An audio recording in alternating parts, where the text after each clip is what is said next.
The rise of AI has created major ripples in the composing world. Many composers are afraid about losing their jobs, while others simply think it will remove the joy out of music making as a whole. In this video, I want to share with you my personal thoughts about AI in composing and why we might not need to worry as much as we think. Let's get into it.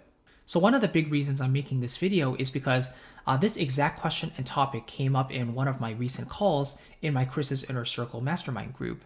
And the question was, how do we see AI moving into the future and how will it impact our music industry? Now, the most obvious answer, I think, is that for some of the lowest hanging fruit in terms of the music that's the easiest to produce and create, a lot of that being production music, like generic stock music, AI does present a sort of serious threat when it comes to that area because AI can already produce pretty good musical results now.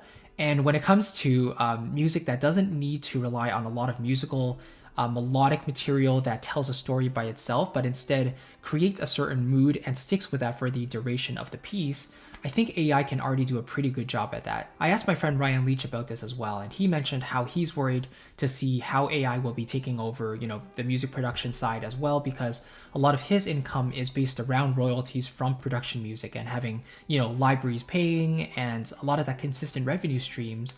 Those might dry up in the future if AI does take over the production music field. Aside from that, though, I do think AI can actually be a very good enhancement or at least a really solid assistant in our writing workflows. And for me, that's actually how I've been using it for the longest time. As a singer-songwriter, I also write a lot of lyrics for my songs as well. So sometimes I'll use ChatGPT to look over some lyrics or maybe come up with some additional rhymes if I'm feeling a little bit stuck.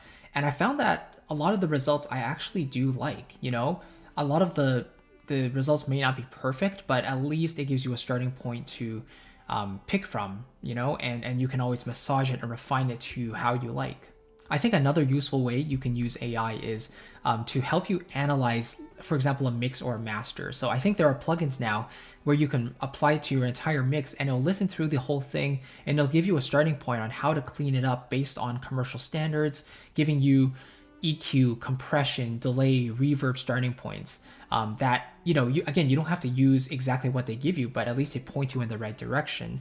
And that's how, again, you can use AI as an assistant rather than having it take over the entire process. Now, this is assuming that you're not writing, like, let's say, production music for a living. If you are and you are worried about AI taking over, I think it's a better time now than ever to start diversifying and trying to find alternative income streams that you can add in order to not have to only depend on writing music for a living, obviously. And being a composer in the first place full time, I think it's a little bit unsteady because you're sort of at the whim of clients coming to you for projects, and it's not like a regular 9-to-5 where you can have regular work coming in, like a regular salary every single year.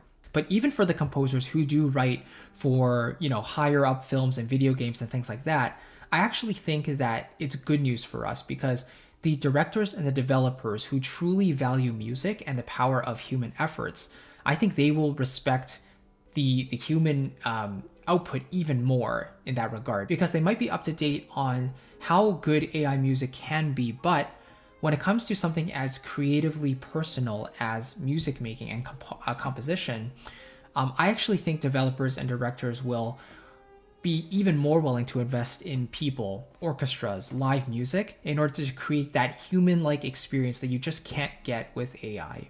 So while there might be less demand in some styles of music, like generic production music, I think there might be an even higher demand for human music, sweeping, emotional storytelling music, right? That can really only be done by people.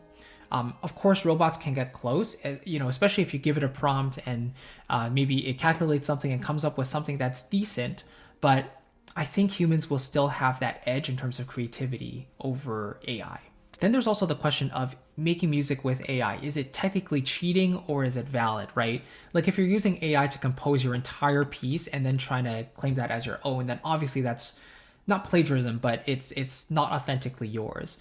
Whereas if you compose the piece of music, but then you might use AI for one or two additional ideas, I think that's totally fine because you yourself are coming up with a basis of those ideas, and you're just using AI as a little bit of an assistant, or like you're helping boost that idea a little bit further. A fun analogy one of my other students brought up in this inner circle was, think about like autocorrect, or think about spell check in Microsoft Word, right? Like you're writing your essay, but you might make some mistakes. Autocorrect or spell check, they're just to basically help you fix those mistakes. But it's not really cheating, because humans make mistakes, and those tools are meant for us to help fix those mistakes, right? They're not writing the essay for us, they're just fixing the mistakes that were made in the first place. So the ultimate question then is, do we really need to worry about the rise of AI as we move forward in our music and composing industry? And the answer is a little bit nuanced, but I think what I would say is we should still keep an eye on what AI is doing in the future, because no matter what happens, it's going to make its way into our workflows eventually, I think. Maybe that's in a sample library, or maybe that's in generating musical ideas, or whatever it might be. But that doesn't necessarily mean we need to be intimidated by AI. It's essentially impossible to eradicate humans completely from the composing experience, because it's an entirely creative endeavor. And as composers, I think it's important that we actually embrace AI in many ways. Again, especially as assistants or tools to help us enhance our creative workflows rather than being hindered by them. Whether that's looking over some musical material or just having another source to bounce ideas off of, AI can be a very, very useful and beneficial tool for our workflows in the process. But that does make me curious about what you think about AI. So, like, do you think AI is going to be a big threat to the composing industry? And if so, in what areas? Or do you kind of have a more positive outlook on AI, right? Like, do you see it as an assistant or a tool to help you compose music? Or do you not even care about AI at all? Like, is it its own thing and it's not even something you really even paid any attention to? You just want to make music by yourself or with other people, and AI is just a thing there on the side. Let me know down below in the comments. I'm sure there's lots of interesting ideas to share there, and lots of things that I might not even have thought about in this video. But if you do want that structured step-by-step workflow, and maybe you feel like you're lacking in your composing a little bit, you want a simple process that you can follow every single step of the way to go from your initial idea all the way to the polished final master, I'd love to give you access to my complete Composers Framework workshop. It's down below in the description, and it's 100% free, literally going through the entire process, start to finish, how I think about making music, and I uncover the entire thing so there's no steps unturned. And I want to give that to you again as a gift for checking out this video. You can watch it anytime. It's an on-demand workshop, and I hope it gives you some value along the way as you continue to write more and more music. Thank you so much again for watching. I'll catch you in the next one, and I'll see you very soon. Take care.